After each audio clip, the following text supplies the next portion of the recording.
and welcome back. These are the videos for AP Statistics. My name's MrCaproni and I'm a teacher at Western Hills University High School. So thank you for joining me today.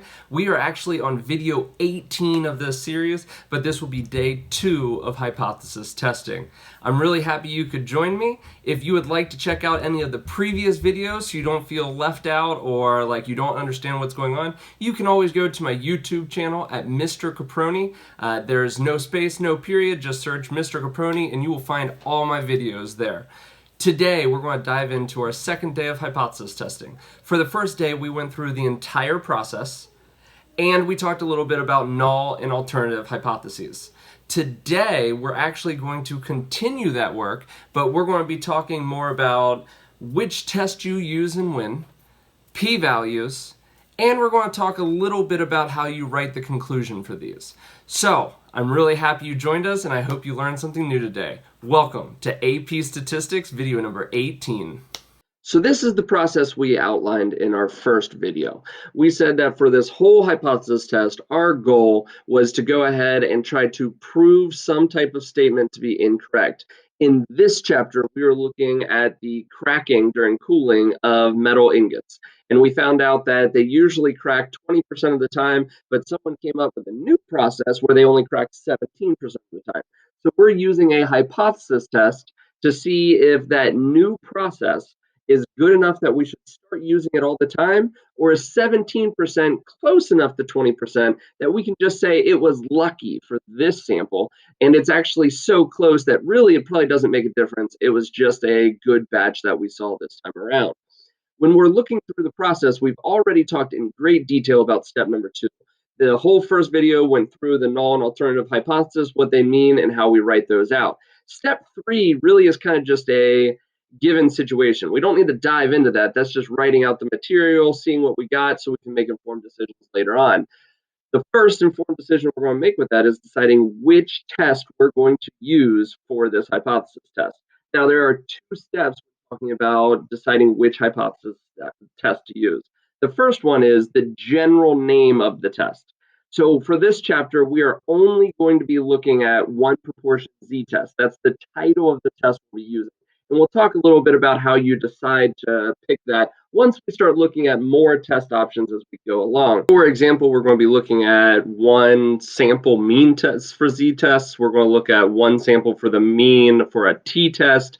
We'll look at 2 proportion z-tests. We'll look at 2 samples for a mean z-test and t-test. So we'll have a whole list of them that we're going to go through. But let's go ahead and start off by looking at our one proportion z-test. Then we'll go ahead and check out the second thing, which is picking between one of 3 types of each test. So you have the title of your test, and then you have one of 3 types of that test. And that's what we're going to go through right after we get through looking at this one proportion. So for one proportion z-test, this is the one we've already been talking about. It's when you're given a proportion of success or failure, and you're able to base a test around that information. So for example, this whole idea of dealing with metal ingots cracking, that would fall under a one proportion z-test. We're not comparing 2 different things. We are looking at one statement that the original is 20%, and we are trying to see if a sample of 17% is far enough from that 20 for us to be able to reject that the 20 was the good method, all right? So looking at this, it says the conditions for a one proportion z-test are the same as for one proportion z intervals. So this is talking about when we were dealing with the confidence intervals. We test the hypothesis HO is P equal to PO. Now remember, every time you're seeing these little O's in here, these little zeros, that means that that's the numbers and the information we're using from our null hypothesis. So when you see the PO down here, the QO, the PO up here, that all means those are the proportions of success and failure coming from the number we used in our null hypothesis. So we actually already know a lot of this information when we're dealing with testing something for confidence intervals, or when we're just looking at the sampling distribution for proportions. We used a z-score of your sample proportion minus the original accepted proportion divided by the standard deviation of your sample. And remember, the standard deviation of that sample came from your null proportion of success times your null proportion of failure divided by the sample size itself. Take the whole square root of the whole thing, and that will give you the standard deviation. None of this is new material. We actually have covered all of those formulas and things in past videos. So it says here, when the conditions are met and the null hypothesis is true, this statistic follows the standard normal model, so we can use that to obtain a p-value. We are going to talk a bunch about what a p-value is in just a little bit, so don't freak out about not looking at that in detail right now. So what are the conditions? They're actually the same conditions that we use for the one proportion confidence interval. And that's that number one, it has to be a sample that was found randomly. So it can't be you just picking or choosing which ones you want to do. Number two, it has to fulfill the 10% condition. Remember, what's the 10% condition? It's when your sample size is less than 10% of your whole population. We really only worry about that when the whole population is very small. And the last condition is going to be our success and fail. That's when you find out if the probability of success times your sample size is going to be 10 or more. And it's when you take your probability of failure times your sample size and see if that is going to be 10 or more. As long as both of those are 10 or above, then you pass the condition for success fail. Let's go ahead and try an example of going through those conditions for an actual question. It says here, a large city's DMV claimed that 80% of candidates passed the driving test. A reporter has the results from a survey of 90 randomly selected local teens who had taken the test. Are the conditions for inference satisfied? So remember, our three conditions that we need to be checking for is random, 10%, success, fail. So let's go through this. The random one's easy. It says right off the bat that these are 90 randomly selected local teens. So we're going to go ahead and count that one as a success. The 10% says that our sample size must be less than 10% of the whole population. 90 is how many we have here. So that means that 90 is 10% of 900. Do I think that there are more than 900 local teens that have taken this test? Well, it does say that this is an extremely large city, so I'm going to assume that there probably are more than 900 local teens. I mean, we live in a fairly decent-sized city, and there's more than 900 local teens here, so I would assume that there's going to be much more than 900, which means we do indeed pass the 10%, because 90 is going to be less than 10% of all local teens that would take the driving test.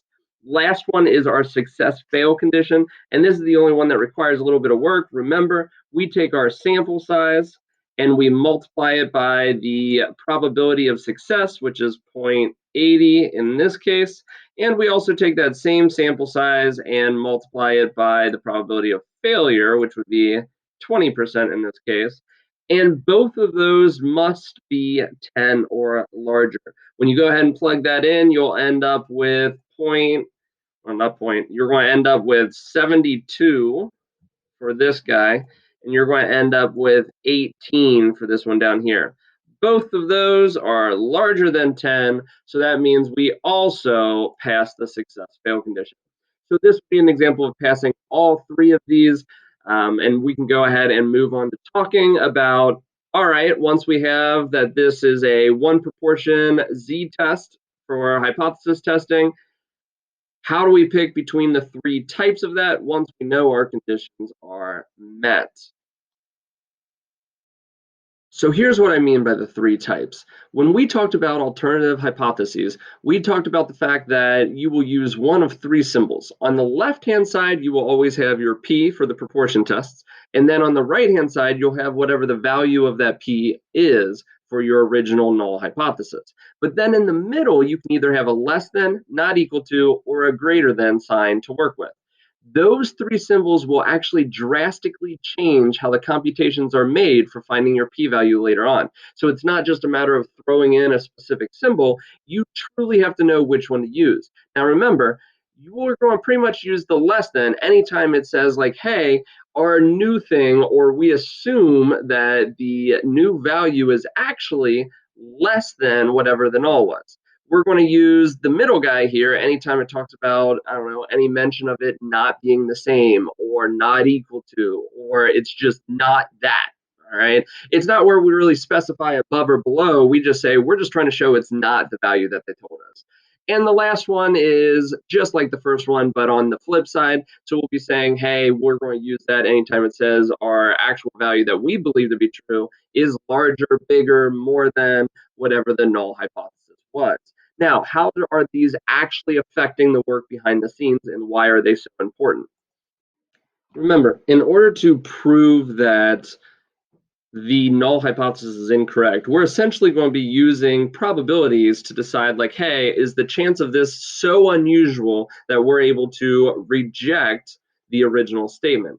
So we go back to our normal curve here and looking at it. When we are dealing with the not equal to symbol in our HA, what we're doing is we're essentially saying we don't care if it's way off to the left, our original statement, or way off to the right on our normal curve of the original statement. What we care about is just that it's far away enough from the middle. So we call this a two-sided alternative, okay? Because it can either be far to the left or far to the right. So when we're looking at this graph, when we're talking about the probability, we're going to be calculating the probability for all of this stuff over here and the probability of all of this stuff over here and combining those two together. And we're going to end up using that more to talk about the p-value. Now, when we actually are switching to the other type, so that's the two-sided, the other one is the one-sided, and that's going to be less than or greater than. Both of those are referred to as the one-sided, but then you usually define if you're going to be talking about the less than or more than side of that one-sided. In this case, we are focusing directly on one direction. So if I say, hey, I want to prove that this new way of cooling the ignits is less than the original, then I'm not caring about more than, because that means that they're going to break more often, and we don't want that. I only care about the left-hand side of this graph. So we're only going to calculate the probability over here. We're not going to look at anything over on this side because we don't care about that stuff. I want to prove that it is less than our original statement of the 20%. So that is called a one-sided test. Okay, so our two kind of things there are the two-sided or the one-sided, but we have two different versions of the one-sided. You can either be on the left-hand side for less than, or you can be on the right-hand side for more than. All right, guys, I know we're really getting in the muck here, so we're going to go ahead and take a moment, take a break to breathe. I went and put on my comfy pants. We're going to try some yoga poses, maybe, if that's going to relax you. So let's start off. Take a deep breath in.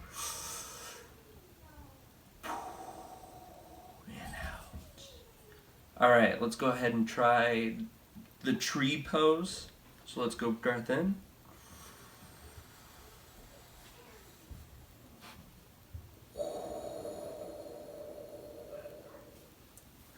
If that one was too hard for you, maybe we can try that warrior pose.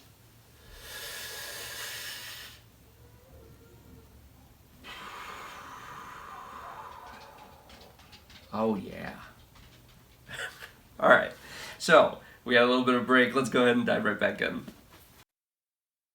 All right, so we've gone through a lot of stuff on this checklist. At this point, we're going to start diving into what a p-value actually is, and then we'll kind of be able to wrap up from there for the day. Now, we're going to look at the whole calculator portion of this and the level of significance and our conclusion in the next video, and that will be the last of like the overview of hypothesis testing videos, all right? So let's go ahead and look. What the heck is a p-value? We keep mentioning it. We've already talked about it quite a bit, but let's formally write down what is our p-value.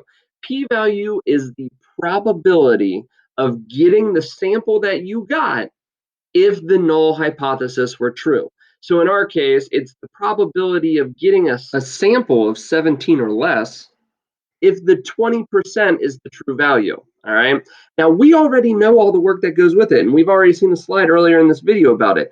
We're going to use our ideas of sampling distributions with proportions to find our standard deviation, to find the probability of getting certain values. So this is going to look like what's the probability of getting a 17% or less in a sample if the 20% is originally true, and we do all that work by doing our normal CDF in the calculator and plugging in all those values, finding all the things we need, and it will shoot back the actual p-value, which is just the probability that that sample would occur if the original null hypothesis value were true. Now, when I say plug it into the calculator, when we do that together, we're not going to be using the calculator functions that we were used to before of the normal PDF or CDF. Our calculator is actually going to use a hypothesis testing, but your calculator will be doing all of those calculations in the background to give you the p-value, okay? So when we talk about p-value, that's what we're saying. We're saying it is the probability that this sample would occur if the original statement were true. Now, when it comes down to talking about this result, it gets a little tricky. Okay, so this is going to kind of start talking about our conclusion, but we'll finish the conclusion stuff in the next video. So what do I mean by it's going to be a little tricky? Well, here's the deal. We never accept the hoe. Now remember, the hoe is our null hypothesis, and we never accept a hoe. Never accept a hoe in my class. Never accept a hoe in my class. All right. So what do I mean by that? I mean, when we have our initial statement made, say, for example, the 20%, after you run a whole hypothesis test, you never at the end say, oh, well, we didn't get the super small p-value that we wanted. We actually got a large one, so we can't really say that the alternative is true, so we'll just go ahead and accept the null. You never do that, and we'll talk more about that in just a second. But remember, the whole thing here is we're finding the probability of getting this sample. Our goal is to prove the null hypothesis incorrect. So if the probability of getting this sample is super small, then we're going to say, no way. That should have never happened. So we're going to say it was so small that the original statement was wrong, or it's not good enough for us, and we are going to accept the alternative. So down here, you can see we have two options here. We either fail to reject the null, or we will reject the null. If your p-value is low enough, you get to say, I reject the null hypothesis, I reject the hoe, and we can move forward in accepting the alternative, the HA or the ha. So remember, if your p-value is super small, then you reject that hoe. Okay, but if your p-value is not small enough that you're able to reject the hoe, you never admit to accepting the hoe.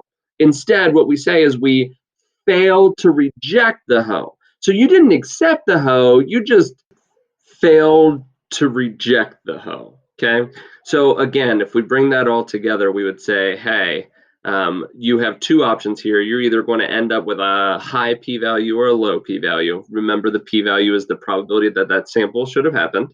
And if it's a high p-value, then you're like, oh, it's actually not really rare that we would have gotten the sample that we got. So we can't really say there is anything wrong with the original statement. So in that case, we would fail to reject the hoe. Or if that p-value is very small, that means that the probability of getting the sample we got is super rare and it should have never happened. So that actually going to serve as evidence for us to say, okay, now that that should have never happened and it did, we now have enough evidence to reject the hoe. We can reject the original statement and move forward with our alternative statement that we've come up with. If you're having a hard time understanding that whole wording, try to think of it in more of a real world example of a similar type thing where we have that same logic. If you look at a jury trial, when you go in and if you're accused of a crime, when you walk in, they don't start off saying like, this person is guilty, all right? What they do is you walk in and you are what they call innocent until proven guilty, which means when you get in there, you are assumed to be innocent. That would be our null hypothesis or our HO or our HO, all right? So when you walk in, you're assumed to be innocent. Now, the whole point of the trial isn't to prove you're innocent, it's to prove you're guilty. But at the end of the day, if they don't have enough facts to claim that you're guilty, they don't say, well, we've proven he's innocent. No, they say that we failed to prove that he was guilty. All right. So they don't go forward saying, all right, yeah, we went and we said that this guy came in, we assumed he was innocent, we ran through all of this stuff to try to prove he was guilty, but we didn't have enough evidence. So that obviously proves he's innocent. No, there are plenty of people who actually did the crime, but they can't prove it, so they get off free. It doesn't mean they prove they're innocent. It just means they failed to reject that innocence. They failed to do that. All right. So it's kind of the same way here. We don't say, like, okay, if we don't have enough evidence to reject the null hypothesis, then that means we accept it. No, just like this, it doesn't prove it's innocent. It doesn't prove the null hypothesis was true. We just don't have enough evidence to say it's not true. And with that, guys, we're actually going to call it a day. So remember, if we look back at everything we went through today, we're still talking about hypothesis testing, but specifically today, we looked at how we pick which type we're using. So in this case, this whole chapter is about one proportion z-tests. And we went through the conditions that went with a one proportion z-test, but we also discussed that there's going to be a lot more tests coming in the future. So we're going to see a lot more of those as we go. Once you pick the actual test, then we have to decide if it's a one-sided test on the left, the right, or if it's a two-sided test. They also sometimes refer to that as being a left tail or right tail, or a two-tail test. So either left side, left tail, right tail, all same thing, okay? So we went through that. Once we talked about which type of test we chose and the conditions that went with it, then we went ahead and discussed p-value at a little bit more of an extended discussion. And then we talked about what that would mean towards our conclusion and talked about how we never accept a hoe. Instead, we either reject the hoe or we fail to reject the hoe.